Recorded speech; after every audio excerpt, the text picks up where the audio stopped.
Cosmonaut Valery Tokarev now entering the mating adapter that leads to the Zarya module. 2 more hatches to go.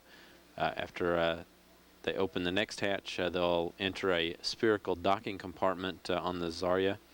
Then a final hatch that leads from the spherical docking compartment to the main compartment of the Zarya module.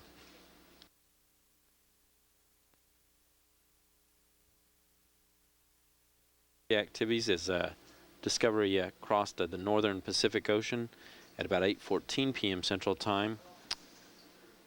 Astronaut Tammy Jernigan and Russian cosmonaut Valery Tokarev opened the hatches that entered into the Unity module, entering the International Space Station for the first time in 5.5 months since the crew of shuttle mission STS-88 departed the station, closing that hatch and leaving it on December 11th, 1998.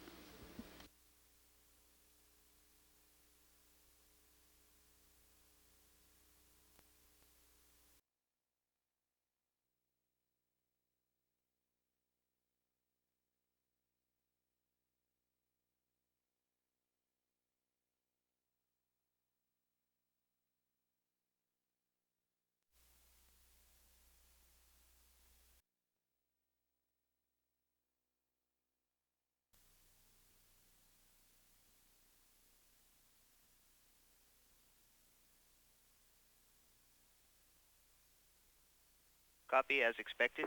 In table 2, everything was as expected except for carrier lock was off, receive symbol sync was off, and the one row that calls for command toggle, we did not see a light that was labeled command toggle.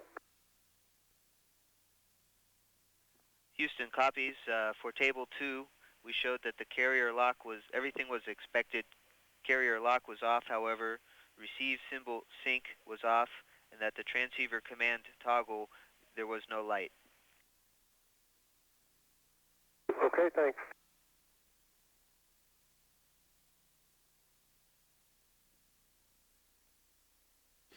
This live television showing the Zarya module of the International Space Station and cosmonaut Valery Tokarev and Canadian astronaut Julie Payette as they begin work to replace the first 3 of 18 small battery discharge devices that they'll replace throughout the mission for the Zarya module. 3 for each of the 6 batteries on the Zarya module. Currently they're working on battery number 4. The battery discharge units requires releasing 4 screws and washers for each one, then removing restraints for the cable connectors, the connections to the cable that goes into them, disconnecting that cable, then taking off the old unit. They're small cellular phone-sized black electronics boxes, and then taking a new unit taken up aboard Discovery, connecting the cable to it, and then using 2 new screws that don't require washers to put it back in place. Rounds for that and prevent having that impact any of the station's operations. However, over the long term, it's desired to have those replaced with new units that Discovery has brought up. But that's what Valery Tokarev is doing here in this television image. They're located under the floor panels of Zarya, small black electronics boxes about the size of a large cellular phone.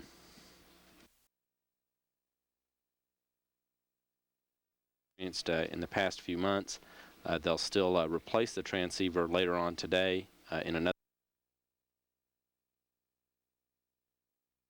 I verified that the grill cover is now closed, and for FTV ingress, I could go ahead and perform step 8 if you would like.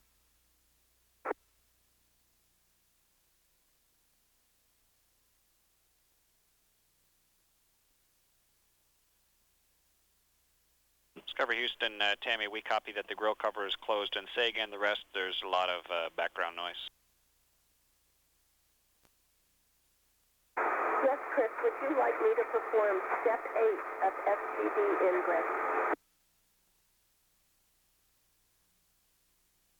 Roger, we're ready for step 8. If you could let us know there in step 8.1 if there are any lights on.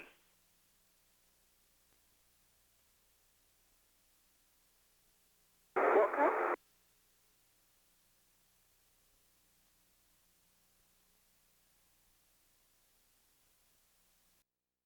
Control Houston, this television live from the International Space Station is cosmonaut Valery Tokarev and Canadian astronaut Julie Payette begin again with work underneath the floor panels of the Zarya module.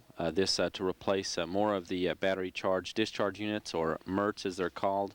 That the last communications from spacecraft communicator Capcom Mike Fink in the International Space Station Flight Control Room here in Houston, passing on information that their work with the previous set of charge discharge units apparently successful, and that that battery unit powered back on and 2 more powered off now for them to continue their process of replacing those. They'll replace a total of 12 MERT units today and another 6 tomorrow. Meanwhile, in the Unity module, next door, pilot Rick Husband and astronaut Dan Barry are into replacement of one of the boxes for the early communication system in that module, replacing the radio frequency power distribution box. They're nearing the end of that procedure, just one more connector or so to do before they're completed with that. Once that's finished, then they'll move on to replacing a second box, that transceiver unit for the communication system. Station Houston for Rick.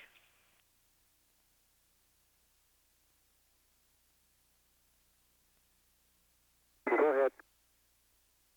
Yes, Rick, we copied what you read down to us. We'd like you to complete step 15 of that procedure, mating all the connectors, and then press on to the transceiver R&R procedure. Okay, we'll do that. And just for your info, that's the same signature we got on the box that we just pulled out.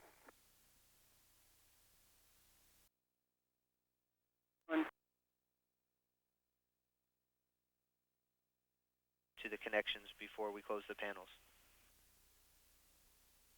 Excuse me, I misspoke. That would be the last MIRC that Julie worked on.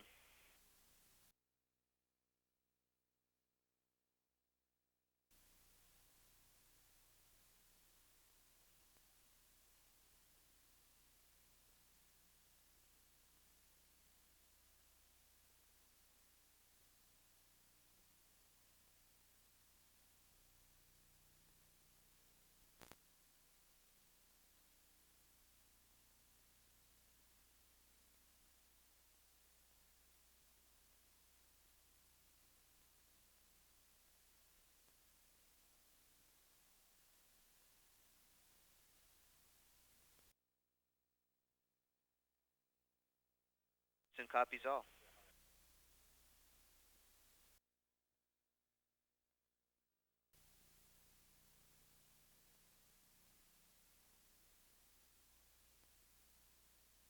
Station Houston for Valerie and Julie.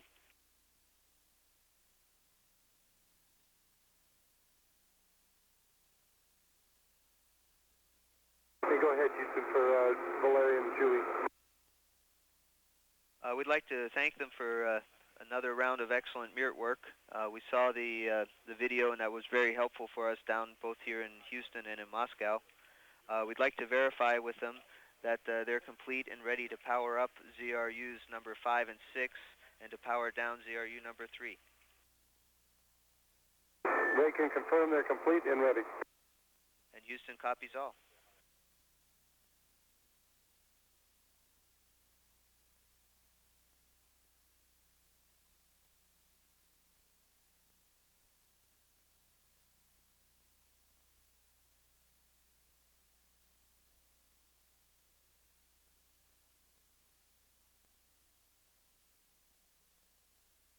This is Mission Control Houston, this television live from the International Space Station as the camera moves from the Zarya module through its spherical docking compartment and the pressurized mating adapter now into the Unity module.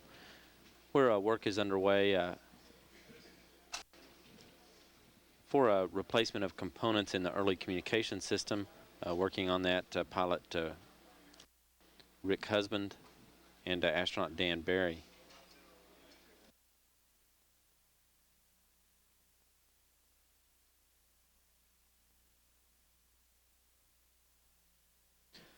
In the Zarya module, astronaut Tammy Jernigan and Canadian astronaut Julie Payette, rather, and Russian cosmonaut Valery Tokarev have completed changing out a second set of battery charge discharge units, also called MIRT units, M-I-R-T for a Russian acronym. Those for 2 more batteries on Zarya. That makes 3 of the batteries in total on Zarya that have had new charge discharge units changed out and are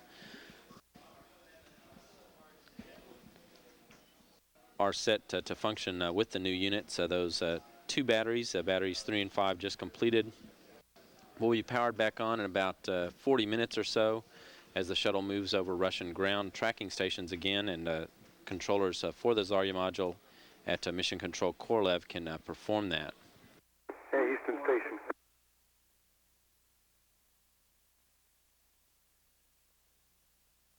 Go ahead, we're listening. Yeah, since the MIRTs are done for a while, I temporarily set up the camera in the node. I don't know if you still have KU coverage, but it's set up on Dan and Rick working on ECOM. Well, Ramo, we're receiving excellent video right now, and that'll be helpful for us to follow along. We do have a quick question for Dan whenever he does get a moment. We didn't want to interrupt any work, though. Okay, I told him to keep working, but he can listen and work. He's a very good multitasker.